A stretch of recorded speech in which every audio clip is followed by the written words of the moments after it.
suis partie vivre une des expériences d'exploration sexuelle les plus ouf de toute ma vie. Berlin, un festival, une zone de non-droit, 65 000 personnes. La police n'a pas le droit de rentrer. Je suis partie vivre une des expériences les plus crazy de toute ma vie, sauf que mon corps en a décidé autrement. J'ai décidé de vous emmener avec moi en exploration. Vous savez que j'adore explorer le cercle. Et je me suis dit, vas-y Aurélie, tu vas dans un festival électro, sur une ancienne base militaire, à côté de Berlin, où tu sais qu'il n'y a pas la police, qu'il y a une zone de liberté de non-droit pendant 4-5 jours. Je pense que c'est des gens qui sont assez ouverts à l'exploration. Je suis sûre que je peux créer des choses, avoir des rencontres, saisir le moment présent et aller explorer. Et en plus, je pars pas toute seule. Donc ça permet d'aller faire des jeux qui sont un peu sympas en duo, ou même à 3 ou à 4, on verra. Moi, mon but, c'est de voyager sur mon énergie. C'est ça, moi, qui est ma passion, mon truc, et moi, ça me rend dingue. Donc, juste me connecter à ça et dire, OK, ce truc-là, il est aussi puissant que les drogues, en fait. J'ai pas besoin de ça. Je vais utiliser autre chose pour voyager et me connecter. Donc, c'est ça vraiment l'intention. Et j'ai peur de plein de petites choses. Déjà, de souffrir, parce qu'ils annoncent plus de 40 degrés. C'est une ancienne base militaire. Il n'y a pas d'ombre. Donc, on m'a envoyé un message en expliquant qu'il n'y aurait pas d'ombre. Je vais dormir dans une tente, sur du béton qui réfléchit la chaleur. Et donc, moi, j'aime bien avoir un peu de solitude, honnêtement. J'aime bien les bains de foule, j'adore danser, me connecter, mais j'aime bien aussi avoir des moments où je peux être dans ma tente, un peu en mode repli. Je souffle, je médite, je me recentre. Enfin, j'ai besoin de ces soupapes-là. Donc voilà, comment je vais dormir? Parce que si je dors mal, je deviens irascible et j'ai plus envie de rien faire. Ça veut dire que je vais faire l'amour où? Bah dehors, mais à 40 degrés. Il paraît qu'il y a un lac quand même pas loin et un peu d'arbres, donc on va voir. Donc voilà. Après, j'ai pas de fantasme précis que je veux assouvir. J'ai quand même fait déjà beaucoup de choses, soyons clairs. Mais juste suivre le flow, l'instant présent. Oser voir quelqu'un qui danse, aller avoir une interaction avec cette personne. Voilà. Donc c'est un peu ça mon intention de départ, avec pas mal d'appréhension. Du coup, j'ai dû faire un arbitrage sur quel jouet prendre, parce que je prends l'avion, des gants. Je me suis dit, attends, on va être dans un truc, il va faire 40 degrés, chaud, poussière, saleté. Les gens, ils se lavent pas tout le temps. Je vais trouver du gel hydroalcoolique pour les mains. Mais les mains, c'est un des premiers vecteurs de transmission. Et moi, j'ai pas envie, si je suis en train de me faire doigter ou je touche quelqu'un, en fait, qu'il y a un problème. Ensuite, je me dis que, peut-être qu'il y a des gens, ils ont pas de préservatif. Donc, du coup, je me suis dit que j'allais en prendre pas mal. Ça sert, toujours. Donc, pas mal de capotes. Ensuite, j'ai trouvé un super truc qui est assez cool. C'est du lubrifiant en dosette unique. Ça, c'est ouf. En plus, c'est génial parce que je peux le mettre dans une poche, je peux le mettre dans ma banane, dans mon petit sac à dos. Et donc, regardez, j'ai prévu plein de petits sachets comme ça. Ouais, c'est ça, vous voyez. J'ai pris plein de petits sachets de lubrifiant portable. Comme ça, j'ai du lubrifiant portable et c'est usage unique. Ensuite, pour pas être censuré, je peux pas tout montrer, mais j'ai prévu un harnais. Donc, je prends un harnais avec le jouet qui va dessus, donc pour prendre des gens ou me faire prendre. Et ensuite, j'ai pris la version qui va à l'intérieur de moi. Donc, un strap où je peux l'insérer à l'intérieur de moi, ou quelqu'un d'autre peut l'insérer. Par exemple, une partenaire qui a envie de jouer avec une meuf, le met et peut me prendre. Ensuite, un petit bandeau d'avion. Je trouve ça sympa parfois de perdre les sensations. De dire, ok, peut-être je vais jouer avec quelqu'un, lui mettre un bandeau, ou on va mettre un bandeau. Donc ça aussi, c'est ce que je me suis dit que j'avais pris. Voilà, donc ça semble pas mal déjà comme jouet. J'ai 1 milliard d'autres trucs, mais il y a plein de trucs qui en fait correspondent pas, quoi. Je vais pas commencer à prendre de la cire chaude, il fait 40 degrés, je vais pas commencer à prendre des trucs vibrants. Le plug, imagine, je commence à me mettre un truc où on va jouer avec la porte de derrière, sauf que il y a peut-être pas des bonnes toilettes, il y a pas des bonnes conditions d'hygiène. C'est pas le moment d'aller jouer avec cette zone-là, je pense. Donc voilà. Et il y a un truc que j'ai dit à personne avant de partir.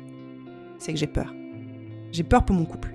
Je sens là tellement à l'intérieur de moi mon petit démon intérieur qui bouillonne, qui a envie de jouer, d'explorer, de me connecter à plein de gens que... Est-ce que ça risque pas de nous éloigner? Cette envie, cette intention d'autre là?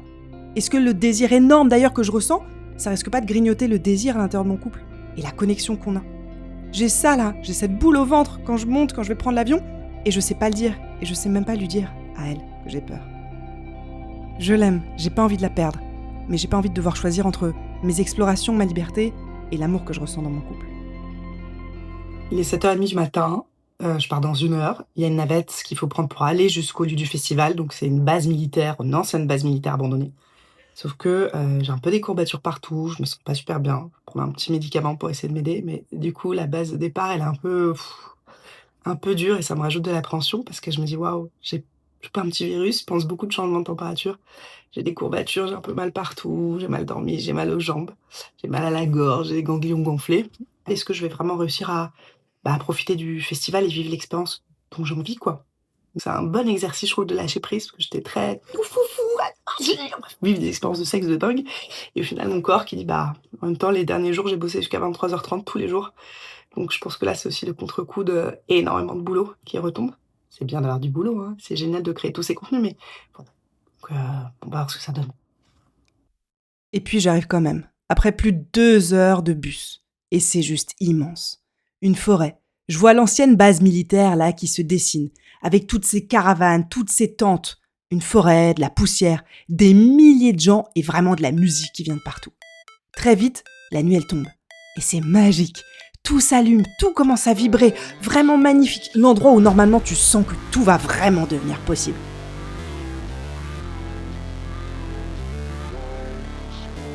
Sauf que moi, pendant que ça s'allume, pendant que partout il y a tous ces stimuli qui me donnent tellement envie d'être à l'extérieur, mon corps, lui, je sens qu'il commence de plus en plus à s'éteindre. Et là, mon corps, il lâche. Je me réveille, j'ai vraiment une grippe. La fièvre, des courbatures, mal partout, j'ai mal à la tête.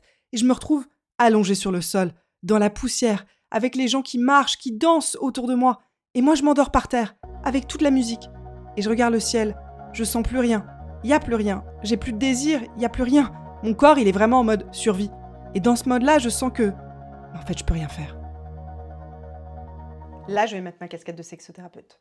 Parce que ce que j'explique aux gens toute la journée, je suis en train de vivre ça exactement dans mon corps, à ce moment-là, au festival. Quand ton corps, il est en mode survie.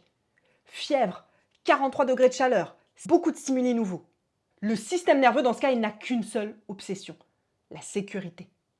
Pour me garder en vie, en fait. Nous garder en vie. Sauf que le désir, la libido, l'envie de faire l'amour, elle a besoin d'exactement l'inverse. De sentir qu'on peut se relâcher, qu'on peut lâcher, qu'on est en sécurité. Le désir pour les autres, il ne vient pas des autres, il vient d'abord de moi. Donc si j'arrive même pas à habiter mon propre corps, notamment parce que je me sens pas bien et que j'ai mal partout, bah ça va être presque impossible de désirer quelqu'un d'autre. Et le truc le plus fou là, c'est que je suis dans un des endroits les plus libres du monde. Je pourrais faire ce que je veux, niveau sexe. Aucun interdit. Mais ça suffit pas. Ça suffit pas à susciter le désir dans mon corps. Ça ne crée pas l'envie. Les conditions autour l'en empêchent. Ça retire juste les freins. Mais en fait, il n'y a pas que juste retirer les freins et les interdits qui comptent. Il y a aussi pouvoir avoir l'impulsion de désirer et d'avoir envie de faire l'amour. Parce que là, comme vous le voyez, c'est comme si le moteur, il tournait pas. Le moteur de mon corps, le moteur de mon désir, il peut pas tourner. Même si tous les freins sont levés autour. C'est fou, non? Et là, je me suis retrouvée seule dans ma tente. Et j'ai fait un truc, vraiment un des trucs les plus durs pour moi, j'ai renoncé. Je me suis dit, en fait, je peux pas. J'ai pris un avion, j'ai prévu ça depuis des mois, mais je peux pas comme ça. Et j'ai écouté mon corps. Au lieu de, comme souvent je dois confesser, lui gueuler dessus, allez, vas-y, avance, force-toi, t'as envie de vivre ce truc-là, c'était prévu. Et là, je me suis dit, vas-y, essaye d'avoir la même bienveillance pour ton corps et pour toi-même que celle que tu dis aux gens d'avoir, en fait. Pourquoi est-ce que je continuerais à me flageller et à m'obliger ? Et à ce moment-là, je savais pas encore que ça allait m'apprendre un vrai truc de dingue. Et comme si mon corps, ça suffisait pas, tout est parti juste en cacahuète freestyle.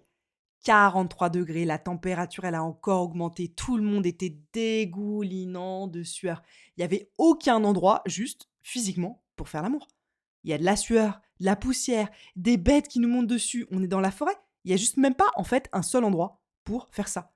Le seul créneau possible, tu vois, c'est la nuit. Sauf que la nuit, il commence à faire froid. Tu remets des pulls, tu grelottes. Et au milieu de tout ça, une alerte incendie. Les 65 000 personnes, on est évacuées. Des heures durant sur le béton brûlant, à espérer qu'on retrouve nos affaires juste, et qu'on crame pas tous dans cette forêt.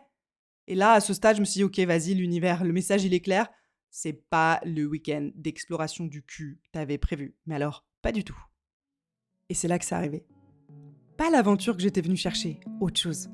On a ralenti toutes les deux. On a arrêté de courir après quoi que ce soit. On a juste, en fait, pris soin l'une de l'autre.